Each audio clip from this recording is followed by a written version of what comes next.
دوستو حضرت امام زین العابدین جب یزید کے دربار میں پہنچے تو یزید نے سب سے پہلے ان سے دکھ کا اظہار کیا کہ میں بالکل ایسا نہیں چاہتا تھا جیسا آپ کے ساتھ ہوا، لیکن اگر آپ کی کچھ شرائط ہیں تو میں انہیں پورا کرنے کے لیے تیار ہوں۔ تو حضرت امام زین العابدین نے فرمایا کہ میری 4 شرائط ہیں۔ سب سے پہلی میری شرط یہ ہے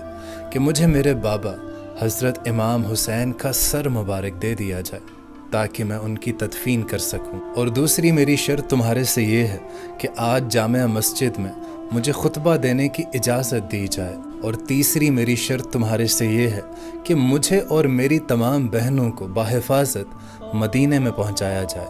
اور چوتھی میری شرط یہ ہے کہ جو بھی میرے بابا جو بھی کربلا کے شہداء میں ملوث ہیں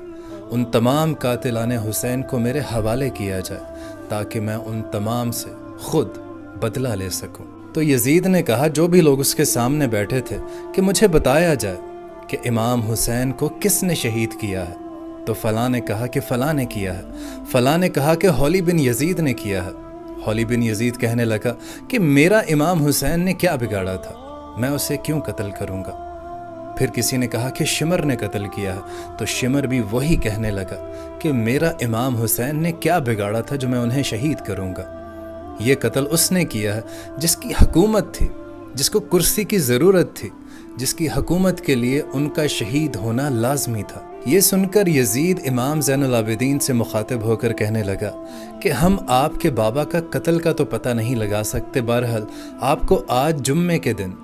خطبہ دینے کی اجازت ضرور دے سکتے ہیں۔ اور پھر امام زین العابدین خطبہ دینے کے لیے مسجد میں تشریف لائے، اور دوستو خطابت تو ان کے در کی کنیز تھی، خطابت تو ان کے در کی لونڈی تھی۔ امام زین العابدین نے جب اہل بیت کے فضائل بیان کرنا شروع کیے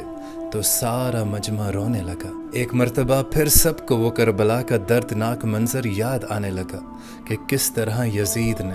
امام حسین کے گھر والوں پر ایک ایک شخص کو جس طرح سے شہید کیا گیا، ان تمام کو یاد کر کے تمام مجمع رونے لگا۔ اور دوستو امام زین العابدین نے وہ تمام احادیث بیان فرمائیں جو شان اہل بیت میں ہمارے نبی پاک صلی اللہ علیہ وسلم نے ارشادات فرمائے تھے۔ یزید بیٹھا دیکھ رہا تھا اور یہ سمجھ رہا تھا کہ وہاں پر موجود جو بھی مجمع ہے وہ حضرت امام زین العابدین کی حمایت کر رہا ہے۔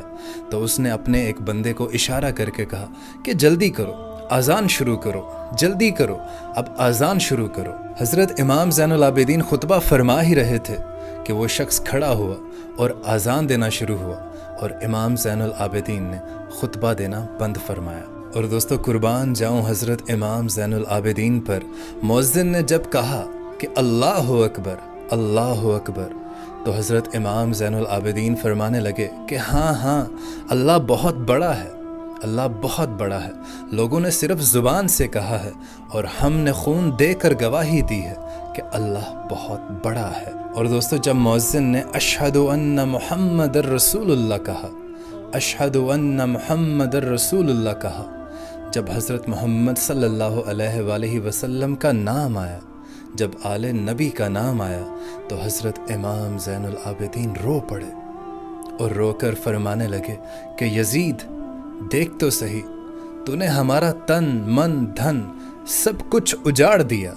لیکن آج بھی دیکھ، آذان میں تیرے نانے کا نام ہے